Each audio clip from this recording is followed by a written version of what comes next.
The Star Wars Acolyte trailer has already been out, and there's a lot of mixed reviews. I feel like, based off of what I've been doing as far as my research, there is a lot of negative than there is positive. That's very mixed reviews right here. And for the director to come out and kind of give her uh, ideas on what we could expect in this show, a lot of people aren't really too fond of it. You know, really big Star Wars fans are kind of just like, what direction is this going?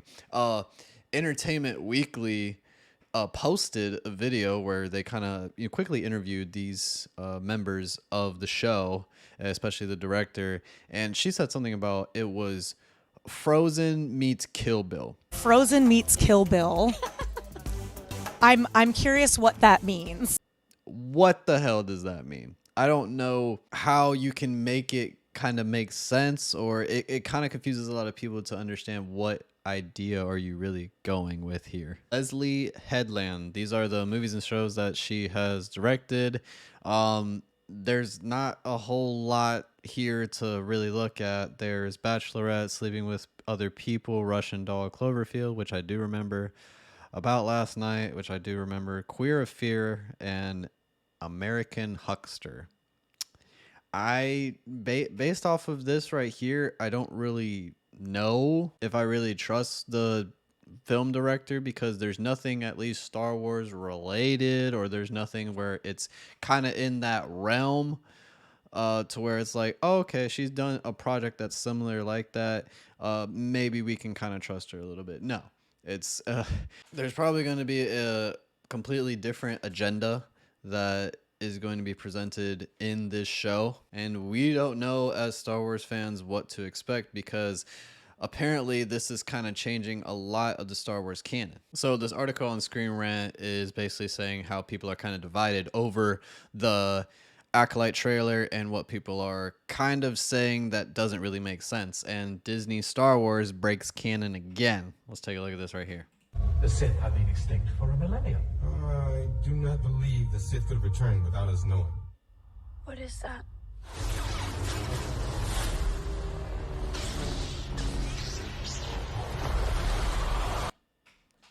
So that right there kind of confuses me a little bit. So if the Sith have not been existent for a millennium, and this type of event right here in Acolyte takes place 100 years before the Phantom Menace, it's like there are Sith, right? And there are Jedi dealing with Sith. So wouldn't that be in the Jedi records for us to be like, okay, there are some Sith activities going on in these specific time periods right here. But when we're looking at the Star Wars prequels, that Ki-Adi-Mundi is saying the Sith have been extinct for a freaking millennium, and then we get something like this, it's like, what timeline are we even in? Is this a completely different Star Wars universe? I don't know. I watched the trailer about 2 times, so I kind of wanted to really understand what was going on and get as much detail as possible in the Acolyte trailer. Do I think the Acolyte trailer is good? I think it's pretty decent. If I were to rate it out of 10, I'd probably give it a 7 out of 10. I do like the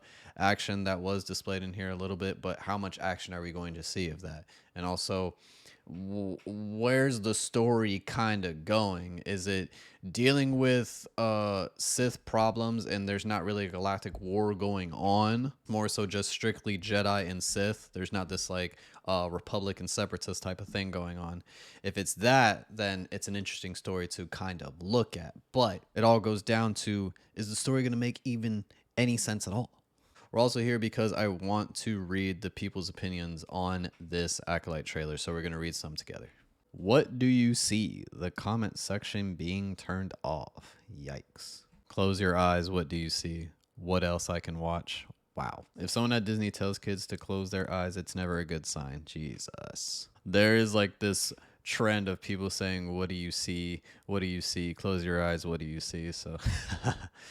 Close your eyes. What do you see? Everybody was kung fu fighting. Those kids were fast.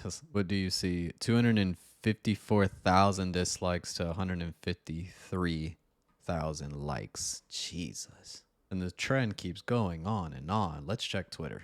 I hope Yoda doesn't appear in the Acolyte so he can continue his track record of fucking off during a serious threat to the galaxy. All the grown adult men who choose to dislike bomb the trailer for the Acolyte on YouTube are fucking losers, by the way. Small, miserable losers. Pathetic worms trying to spread negative energy to happy people and ruin something that brings joy to others. And down here, there's been 6.5 million views. There's actually more than that right now. There's more likes than there is right now, but the dislikes are significantly higher, and it's just going to keep going up. Like I said, the trailer, I thought it was a pretty good trailer. The only thing that I would have to say is that I just hope the story makes sense to the Star Wars timeline. I just hope things aren't being messed up or things aren't being not connected properly, and that's going to leave a lot of people confused. That's my only concern. Are they going to make sure that the timeline is still making sense with this new story that they're putting out right now? It became known that the episodes of the series Acolyte will last 30 to 35 minutes. There will be a total of 8 episodes in the season. If you're only going to have less than 10 episodes, I feel like you should at least make the episodes an hour long, just to give us a lot more detail, make sure that, you know, everything is being explained properly to where people understand. If you're going to be doing 8 episodes and you're only going to have them like half an hour long, there's a lot of stuff that's either going to be left out or there's a lot of stuff that's going to be crammed and rushed, and kind of don't want that. Breaks Lucasfilm records. See, it's the like to dislike ratio that's getting a lot of people. Stupid takes I've heard this week. Not enough white men in the Acolyte trailer. Star Wars is political since Disney bought it. The Sims is far left. The Rings of Power is woke. Ghostbusters is woke. X-Men 97 is woke. If you allow one line from 25 years ago ruin an entire show for you, that's on you. The Sith have been extinct for a millennium. Yeah. That's what I was trying to say. If the Sith have been extinct for a millennium, and then you're giving us a show that takes place 100 years ago, the 100 years ago is not a millennium. Why are there Sith there? Or are they under a different name? Are they under a different name? Is it not the Sith? I don't know. You gotta wait for the show to come out in order for them to kind of really explain that. This is the thing I'm talking about, where it's like it needs to make sense. If it's not making sense, why make it a show? Or why implement these things in that show? You know what I'm saying? It's almost like this, if you want to break it down a little bit further. Could they not have thought of another threat to deal with during that time period?